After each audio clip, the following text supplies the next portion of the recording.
To join in with Heat 3. Folks in the venue, make some noise for Myth as he gives his best effort to take down Ninja here. As, I'm sure everyone is quite familiar with Myth and his presence, but the best ones from the first couple heats here. So it was all the way back in the very beginning. Remember this hunting rifle play on the crossbow player up on the mountain. So he went to go take him down here, and it's been fun to watch him adapt as the games have gone on, but I talked to him, it's going to sound a little bit weird, I just caught up with him in the bathroom, but he said, I just want one more win. I want one more win. He's happy he has one, but he wants to be the king of one of these lobbies, especially with Myth now in play. I think if he plays like he has, you'll see as we go through these the game one highlights and gets taken out there at the last second.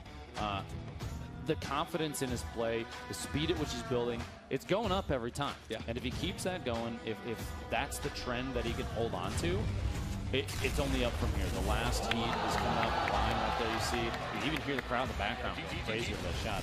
Blind took advantage of maybe an opportunity where Ninja wasn't as confident, but Heat 1 Game 2, you can see he had a much better setup to start this game. The purple scar, the blue pump. Clearly streamer perks activated, and he started just hitting some shots with a pump. And I think this is the game where he really learned that he can never expect to be safe, especially after a fight. He thought he had a moment to breathe in this one, and that really wasn't the case. You'll see here in a sec, he's going to get caught off guard from a pump shotgun, or maybe it was a heavy from above here, just because as he edits his way through here, trying to find a safe spot, he goes to the bottom of his own Porta Fort and forgets that it's still open up top. Nibs takes advantage of it and gets the kill. And I think that's a mistake he won't make again. Absolutely. And then moving in towards game one of Heat 3, this moment, one of the closest. Dodging the trap. Remember, we brought up that the bounty was there. That player was dead already. That trap nearly got a kill for him when he wasn't even alive, which would have been quite the hysterical story. See here, he's had a number of doubles now, double kills as the games have gone on, because I think his awareness it's catching up to where he's used to it being. Yeah. Maybe not. You never know. He's a great player, but could be getting caught off guard by everybody that's here just to watch this event. Saint there getting a rocket kill through, maybe an attempt to block with the ram. And that was smart from Saint. There was just the fight from Ninja. Didn't give him a chance to heal or breathe. Then we moved into Heat 2, and all we talked about was I'm worried for the members of Heat 2 and what could go on now that Ninja's warming up. And this moment right here is when you noticed his build was clean.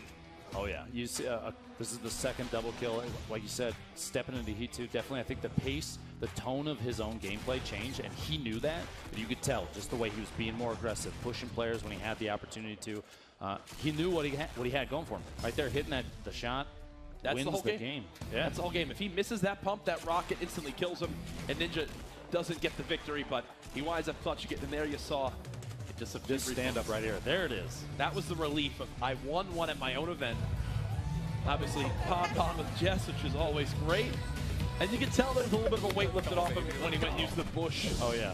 Oh, yeah. You know, moving forward, he was feeling good, but I think he's locked back in now, Lupo. E2 Game 2, looking down from above. This landing at containers, which typically is not a super active place. He even made note of this himself. He said, you don't expect to see a whole lot of people there, and it seemed like there were far more than anyone would have anticipated. He got a really good shot there in Turkey Jerky. The pump action closing the deal on that one.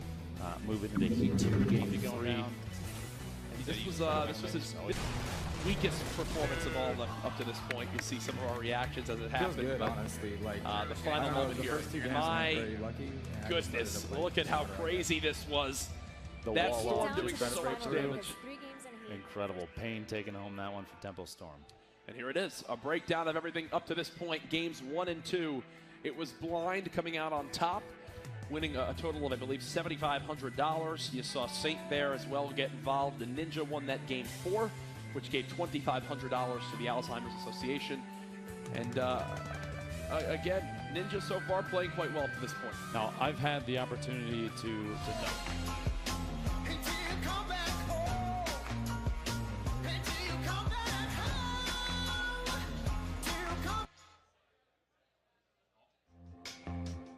There's no way he can know this, but he could bandage through and win this. This is it, ladies and gentlemen. Ninja trying to go for this one now. It's pump shotgun time. We know how good his accuracy is. Ninja, 1 versus 1. 5,000 on the line for this player. If he kills Ninja, he peeks the corner, gets weakened. Ninja down to 30 HP. He'll take some damage from the Storm. 5 health. Sneaky Beaver closing it out. How weak was he? Was he weak? Okay, I should have all in. $5,000 to Sneaky Beaver there. Oh my goodness, another second place. Ninja, when you ran out of materials, what was going through your mind? So I knew that I had to try to keep the high ground, man. I accidentally fell down to the bottom, and at that point I was like, okay, I'm gonna have to engage him. My goal was to just pop bandages. I actually wasn't even gonna try to fight the guy. I was trying to scare him, maybe see if I can put him in a bad spot or if he forgets to build. But I was going to just use bandages at the end and try to just heal through it. Yeah, he had, I believe you confirmed, right? There was no healing left. Yeah, he had no healing for HP left, and you had the bandages. That's what I wanted to do. That's what I wanted to do, but again, I fell. I fell. I will say the moment you ended the fell. ceiling open and put down the launch pad, you both flew up at the same time, kind of switched positions. Add insult to injury. It's going to be, what, 10 times? Yeah, look at that. Dude, I just thought I had that shot, man. And right here, I was like, okay, I'm dead. And then when he missed that shot, I was like, all right, I got this. And then he made a great play being aggressive over here. Didn't expect him to do that because he was playing super passive. Oh, look at it. He's so excited, man. Let's go. Smart from him, too, to immediately recognize that you had no shields left, brought out the tack. He knew that even if the tack is peppering, it's a quick little kill, but I believe we have... Thank you very much, Jess. Do we have any Myth fans in the house?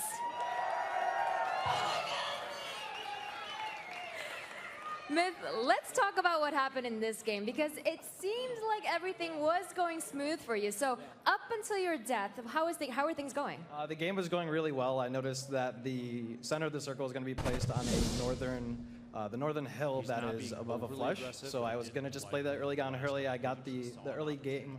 I was going to play the high ground early, and then. But yeah, so then I got the position. I got the position that I wanted it. I wasn't contested. And then as the circle kind of shifted away from the hill, I decided to, there's a player playing underneath me. So we got into a little skirmish, and then off the side of the hill, I encountered one of the rarest bugs in the game, which is when you make an edit or build something, it'll just fling you off. And so that happened, and it was really unfortunate.